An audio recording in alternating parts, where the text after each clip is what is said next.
suis responsable du département hydraulique de la société Fondation Forage d'Afrique, une entreprise qui appartient au grand groupe immobilier Duval. J'ai 29 ans, je suis titulaire d'une maîtrise en géosciences à la faculté des sciences de l'université de Douala. En réalité, je vais partir du général au particulier. Habituellement, quand on finit le cycle secondaire, c'est-à-dire quand on obtient un baccalauréat, on a plusieurs options. Quelquefois, on peut être amené à aller dans des écoles de formation type. Certaines fois, on peut être amené à aller faire des cours en faculté. Moi, pour mon cas, après mon baccalauréat, j'ai fait une formation en faculté des sciences de l'université de Douala. Donc, j'ai d'abord fait 2 ans en tronc commun. Donc, j'ai fait niveau 1, niveau 2 avec plusieurs autres filières, de la biologie et des mathématiques, je crois, oui. Et puis, en licence, on s'est spécialisé. Puis, en maîtrise, on a choisi, on avait 2 options, soit en formation de surface, soit en formation profonde. Par contre, dans les écoles de formation, si j'ai bonne mémoire, généralement, les ingénieurs génie géologique, eux, ils se spécialisent dès le niveau 1, je crois.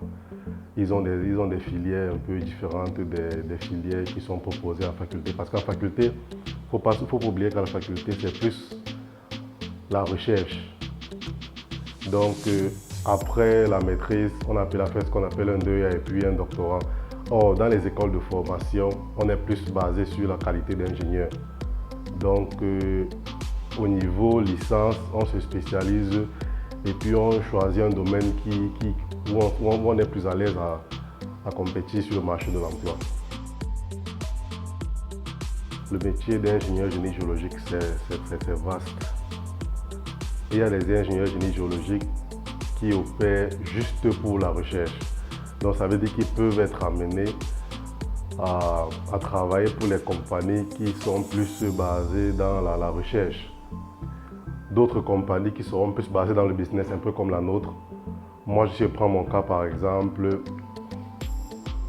on est plus amené à travailler dans les forages. Et les forages, c'est subdivisé en plusieurs étapes. Il y a une première étape qui concerne les études géophysiques, qui est une sous-branche du génie géologique.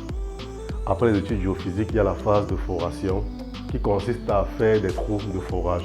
Et pendant qu'on fait des trous de forage, il y a un géologue à côté qui suit le forage.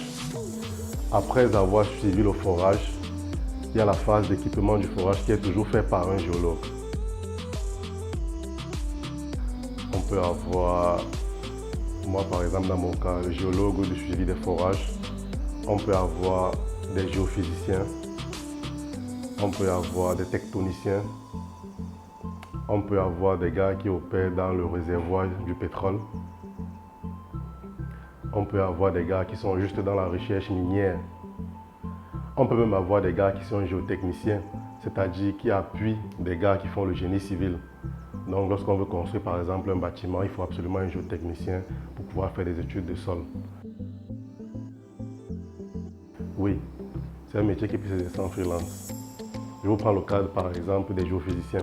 Les gars qui font les études géophysiques pour implanter les forages, parce que je vais vous dire, pour faire un forage, on ne fait pas un forage au hasard, surtout en terrain de socle. Donc plusieurs personnes que je connais très bien ont des appareils d'études géophysiques. Eux, ils ne bossent pas pour une entreprise, ils bossent en freelance. Donc généralement avec notre entreprise, ce qu'on fait, c'est que lorsqu'on a besoin des services d'un géophysicien, on appelle. Moi par exemple, je peux faire la géophysique, mais ajouter à mon travail, ça va faire un peu trop. Je pourrais être saturé à un moment donné. Donc ce sont plus les géophysiciens qui exercent en freelance. En Afrique, je crois que j'avais fait un peu le tour quand j'avais eu la maîtrise parce que je voudrais me spécialiser dans un domaine avant d'avoir le travail. En Afrique, il y a pas mal d'écoles qui offrent de très bonnes formations en géologie. Je vais citer par exemple le cas du Sénégal, l'Afrique du Sud, il y a de très bonnes écoles. Au Cameroun, par contre, il y a beaucoup d'écoles de formation qui font dans la géologie, mais je n'ai pas les programmes de formation. Le seul programme de formation que je peux conseiller à un étudiant qui veut être géologue, c'est de faire les programmes de la faculté des sciences où je suis passé. c'est d'être travailleur et d'être patient. Parce que les métiers du géologue sont un peu fermés, mais avec un peu de travail et de patience, vous finissez par trouver le travail qui vous convient.